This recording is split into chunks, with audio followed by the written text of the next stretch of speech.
Judges 9. Abimelech, son of Jerubbaal, went to his mother's brothers in Shechem and said to them and to all his mother's clan, "Ask all the citizens of Shechem, which is better for you, to have all 70 of Jerubbal's sons rule over you, or just one man? Remember, I am your flesh and blood." When the brothers repeated all this to the citizens of Shechem, they were inclined to follow Abimelech, for they said, "He is our brother." They gave him 70 shekels of silver and 70 shekels of silver for the temple of Baal Berith, and Abimelech used it to hire reckless adventurers who became his followers. He went to his father's house in Ophrah, and on one stone murdered his 70 brothers, the sons of Jerubbaal. But Jotham, the youngest son of Jerubbaal, escaped by hiding. Then all the citizens of Shechem and Beth Milo gathered beside the great tree at the pillar of Shechem to crown Abimelech king. When Jotham was told about this, he climbed up on top of Mount Gerizim and shouted to them, "Listen to me, citizens of Shechem, so that God may listen to you." One day the trees went out to anoint a king for themselves. They said to the olive tree, "Be our king." But the olive tree answered, "Should I give up my oil, by which both gods and men are honored, to hold sway over the trees?" Then the tree said to the fig tree, "Come and be our king." But the fig tree replied, "Should I give up my fruit, so good and sweet, to hold sway over the trees?" Then the tree said to the vine, "Come, be our king." But the vine answered, "Should I give up my wine, which cheers both gods and men, to hold sway over the trees?" Finally, all the trees said to the thorn bush, "Come and be our king." The thorn bush said to the trees, "If you really want to anoint me king over you, come and take refuge in my shade. But if not, then let fire come out of the thorn bush and consume the cedars of Lebanon." Now if you have acted honorably and in good faith when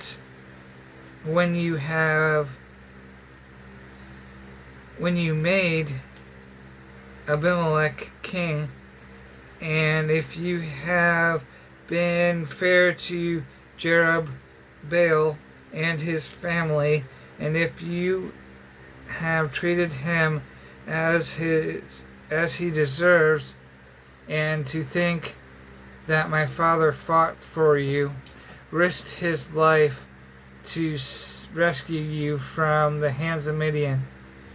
But today you have revolted against my father's family, murdered his 70 sons on a single stone, and made Abimelech, the son of his slave girl, king over the citizens of Shechem, because he is your brother.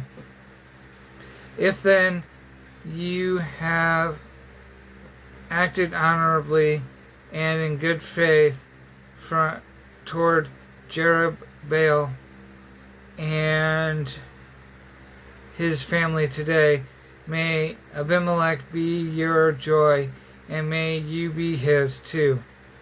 But if you have not, let fire come from Abimelech and consume you, citizens of Shechem and Beth Milo, and let fire come out from you, citizens of Shechem and Milo and Beth Milo, and consume Abimelech. When Jotham fled, escaping to Beer, and he lived there because he was afraid of his brother Abimelech. After Abimelech had governed Israel 3 years, God sent an evil spirit towards God sent an evil spirit between Abimelech and the citizens of Shechem. He acted treacherously against Abimelech. God did this in order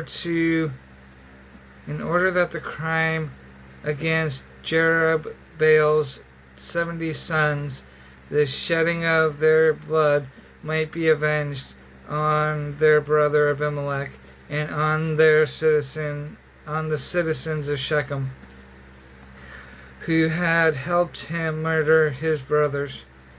In opposition to him, these citizens of Shechem sent men to the hilltops to ambush and rob everyone who passed by, and this was reported to Abimelech. Now Gaal, son of Ebed, moved with his brothers into Shechem, and its citizens put their confidence in him.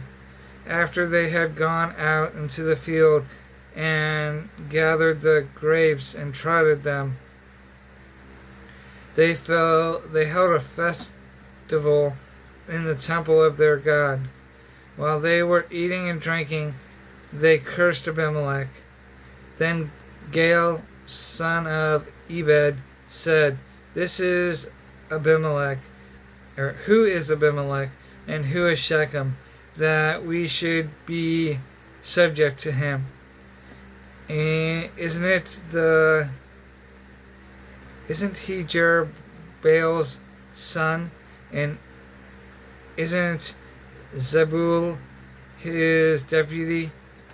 Serve the men of Hamor, Shechem's father.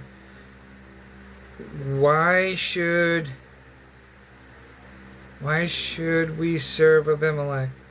If only his people were under my command, then I would get rid of him.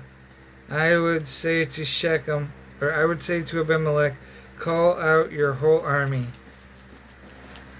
Then Zebul, the governor of the city, heard what Gaal, son of Ebed, said. He was very angry. Undercover, he sent messengers to Abimelech, saying, "Gaal, son of Ebed, and his brothers have come to Shechem and are stirring up the city against you. Now then, during the night, you and your men should come and lie in wait in the field. In the morning at sunrise, advance against the city, while Gael and his men come out against you. Do whatever your hand finds to do. So Abimelech and all his troops set out by night and took up concealed positions near Shechem in four companies. Now Gael, son of Ebed, had gone out and was standing at the entrance to the city gate just as Abimelech and his soldiers came out from their hiding place. When Gael saw them, he said to Zebul, "Look, people are coming down from the tops of the mountains." Zebul replied, "You mistake the shadows of the mountains for men." But Gael spoke up again, "Look, people are coming down from the center of the land, and a company is coming from the direction of the soothsayer's tree." Then Zebul said to him, "Where is your big talk now? You who said, 'Who is Abimelech, that we should be subject to him?' Aren't these the men you ridiculed? Go out and fight them." So Gael led out the citizens of Shechem and fought Abimelech.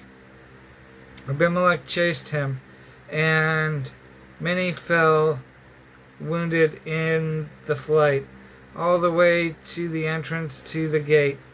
Abimelech stayed in Aramah, and Zebul drove Gael and his brothers out of Shechem. The next day the people of Shechem went out to the fields, and this was reported to Abimelech. So he took his men, divided them into 3 companies, and set up an ambush in the fields. When he saw the people coming out of the city, he rose to attack them.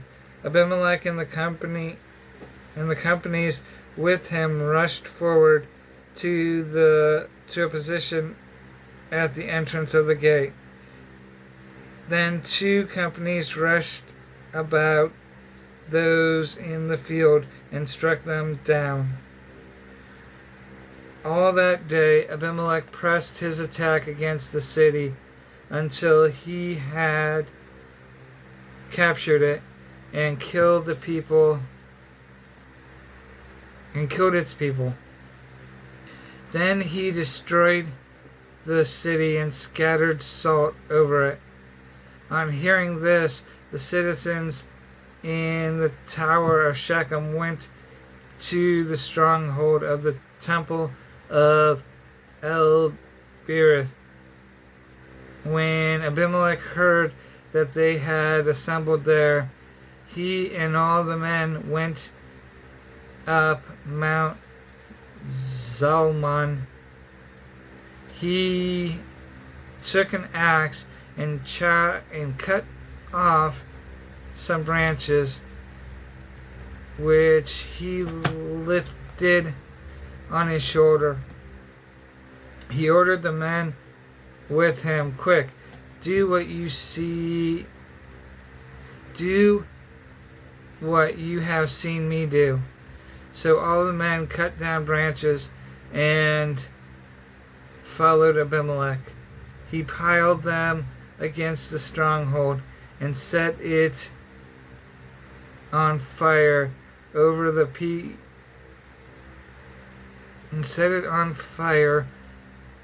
people inside. So all the people in the tower of Shechem, about 1,000 men, and women also died. Next, Abimelech went to Thirab and besieged it and captured it. Inside the city, however, was a strong tower to which all the men and women, all the people of the city fled. They locked themselves in and climbed up on the tower roof. Abimelech went to the tower and stormed it, but as he approached the entrance to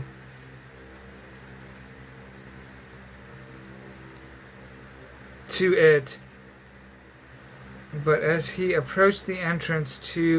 the tower to set it on fire, a woman dropped upper millstone on his head and crushed his skull.